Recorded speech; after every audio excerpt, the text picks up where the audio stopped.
Donc, bienvenue sur myschool.tm. Donc, on a dit même comme MySchool, les cours qui m'ont sont très détaillés. Je vais voir le dipôle LC et on va voir les graphes des énergies. Donc, les graphes physique ou chimie ont une importance كبيرة برشا. Donc, مهم برشا باش التلميذ معناها يعرف يعمل l'exploitation تاع الجراف. على خاطر تلاحظوا وكي تخدموا لي باك أقل باك فيه أقل شيء 4 جراف. يعني ما أقلش من 4 جراف. يعني تلقى مثلا جراف في الشيمي ولا 2 جراف في الشيمي و 3 جراف في الفيزيك. Donc, il faut savoir bien exploiter les graphes. Donc, بالنسبة للجراف des énergies احنا ايش عندنا؟ احنا قلنا عندنا ال E total هي EC plus EL. Un autre exemple, bien sûr, il y a plusieurs exemples. Je vais essayer de représenter ces trois énergies. Je m'en ai ces trois énergies. L'énergie totale, l'énergie électrique et l'énergie magnétique en fonction de I. Puis en fonction de I carré, puis en fonction du temps. Je veux maintenant l'expression de EC en fonction de I. Donc, EC en fonction de I. Je sais bien que EC égale, je fais passer le EL, c'est moins EL plus E total. On vient de voir que E total est une constante, c'est une valeur constante, bien sûr, car le dipôle LC ne comporte pas de résistor. C'est le résistor qui dissipe l'énergie. Il n'y a plus de dissipation d'énergie. Pour cela, cette énergie totale est constante. Donc, elle est égale à moins 1,5 L I carré plus E total, c'est une constante. Donc, ça s'écrit sous la forme A fois I au carré plus B. Donc, EC en fonction de I s'écrit A fois I carré plus B. Et celle-là, c'est l'équation d'une parabole. C'est l'équation d'une parabole avec, bien sûr, A est égal à moins 1,5 L, une constante négative. Vous savez bien en mathématiques que pour les paraboles, lorsqu'on a Y est égal à AX carré plus B, si A est positive, voilà l'allure de la parabole, ou si A est négative, voilà l'allure de la parabole. Donc, EC de I, c'est A fois I carré plus B, c'est une parabole. De même, le EL de I, c'est 1,5 L fois I carré. De même, c'est l'équation d'une parabole. Mais maintenant, le coefficient, il est positif pour le EL. Et le E total de I, bien sûr, est égal à EL max, est égal à EC max, est égal à une constante. C'est-à-dire que le E total ne varie pas, quelle soit la valeur de I. Donc, on va passer pour représenter EC de I, EL de I et E total de I. Donc, on va commencer par EC de I. On sait bien que lorsque I est égal à plus ou moins I max, on vient de voir ça, automatiquement, UC égale à 0. Donc, EC est égal à 0. Et lorsque I est égal à 0, on a UC égale plus ou moins UC max. Donc, automatiquement, le EC est égal à EC max. Voilà les deux cas. C'est-à-dire, ici, en ces deux points, j'ai I égale I max et moins I max. Donc, en ces points, le EC est nul.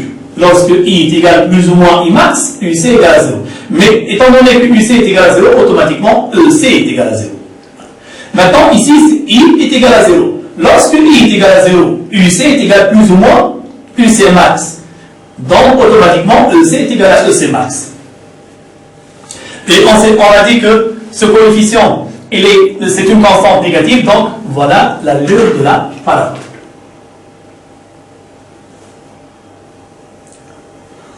Donc, c'est là la fonction EC. Maintenant, pour la fonction EL, c'est très simple. Lorsque I est égal à 0, automatiquement, EL égale à 0. I égale à 0, EL égale à 0.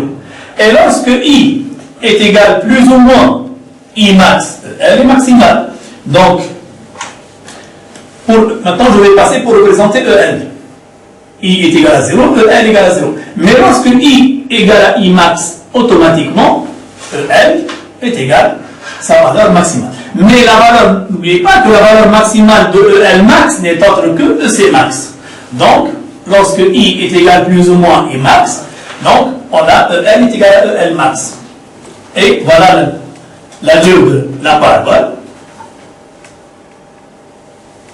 Celle-là, c'est EL. Et bien sûr, maintenant pour E total, le E total ne varie pas. C'est une constante. Donc cette quantité n'est autre que ET qui est égal à EC max qui en même temps est égal à EL max. Voilà donc la courbe. Maintenant passons à la représentation graphique de EC, EL, ET en fonction de I carré.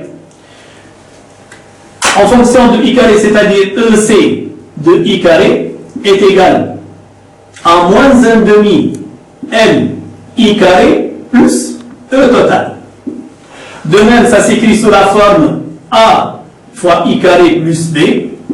Mais maintenant, l'abscisse n'est pas I. L'abscisse I, on a une fonction parabolique. L'abscisse et I carré, on a une fonction affine. Pourquoi? Parce que ce I carré, on peut le remplacer par exemple par X. Et la fonction EC, on peut la remplacer par Y. On aura A au lieu de I carré, ça sera X plus B. Donc, dans ce cas, on va avoir une fonction affine. La représentation graphique est une droite affine. Donc, ce I carré a une valeur maximale I max au carré. Lorsque I est égal plus ou moins I max, on sait bien que EC est nul. On vient de voir ça. Lorsque I est égal plus ou moins I max, donc EC est nul. Et lorsque I est égal à 0, EC est égal à EC max. Et étant donné maintenant que ce A, c'est une constante négative, ça veut dire que la fonction affine, c'est une fonction affine décroissante. Donc ici, c'est une droite, au segment de droite affine décroissante. Voilà la représentation de EC en fonction de I carré. Maintenant pour le EL c'est 1/2 fois I carré. Donc c'est un coefficient, c'est de la forme Y est égal à 1/2L. 1/2L fois I carré. Donc c'est de la forme Y est égal à A fois X carré. Ou A' si vous voulez. Et le coefficient ici c'est positif. Vous remarquez que ça s'écrit et A' fois X, donc j'ai noté X est égal à I carré, A' fois X, c'est l'équation d'une fonction linéaire. Donc la droite qui représente EL en fonction de I carré est linéaire. Donc voilà la représentation graphique de EL. Lorsque EC est maximal, EL est nul. Lorsque EL est maximal, donc EC est nul. Maintenant pour le E total, il n'y a aucun problème. Donc voilà la représentation graphique de E total.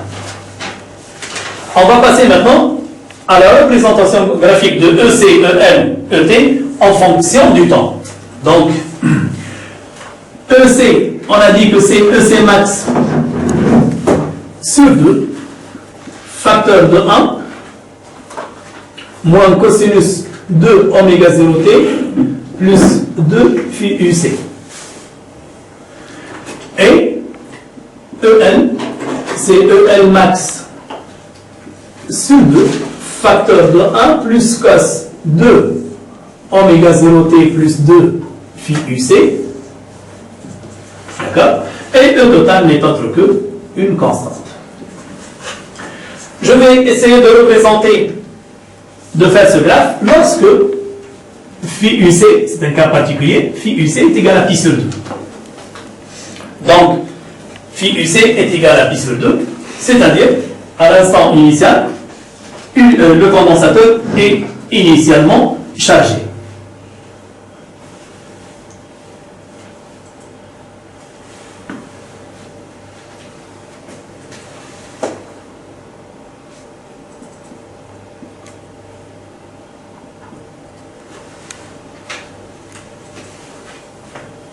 Donc, ici, T0 sur 4. Ici, 3 T0 sur 4. Et T0. Donc, initialement, le condensateur est initialement chargé, donc EC est égal à EC max. Maintenant, on a dit que cette fonction EC, cette énergie électrique, c'est une fonction sinusoïdale périodique de période T0 sur 2. Qu'est-ce que ça veut dire? Ça veut dire qu'à l'instant T0 sur 2, le EC, la fonction EC retrouve la même valeur, c'est-à-dire le EC max. À l'instant 0, EC est égal à EC max. Après T0 sur 2, c'est-à-dire la période de EC, on aura EC max. De même, après 2 fois T0 sur 2, après 2 périodes d'énergie, va retrouver la même valeur. Donc, à l'instant 0, le condensateur est complètement chargé. À l'instant T0 sur 4, il va être vide. Donc, il y aura une transformation mutuelle d'énergie entre le condensateur et la bobine. Et chaque fois qu'on a un maximum ou un minimum, il faut bien représenter la tangente horizontale. De même, lorsque t est égal à 3t0 sur 4, on va avoir un minimum. Et lorsque t est égal à t0, c'est un maximum. Et voilà la représentation graphique de EC en fonction du temps. Maintenant, c'est simple de représenter EL. Pourquoi? Parce que lorsque EC est égal à EC max, EL est nul, c'est un minimum. Lorsque EC est nul, c'est le EL qui atteint sa valeur maximale et ainsi de suite. Donc, de même ici, ainsi de suite, voilà. Et ainsi, je peux représenter la fonction EL.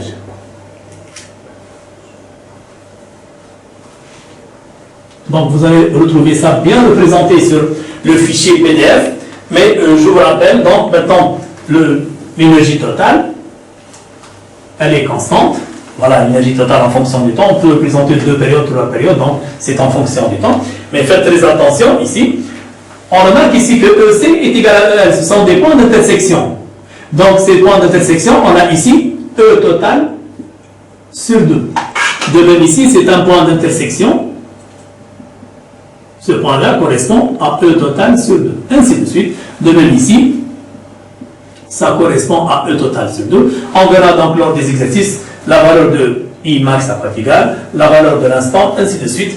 Voilà, merci pour votre attention. On se verra lors d'un cours prochain.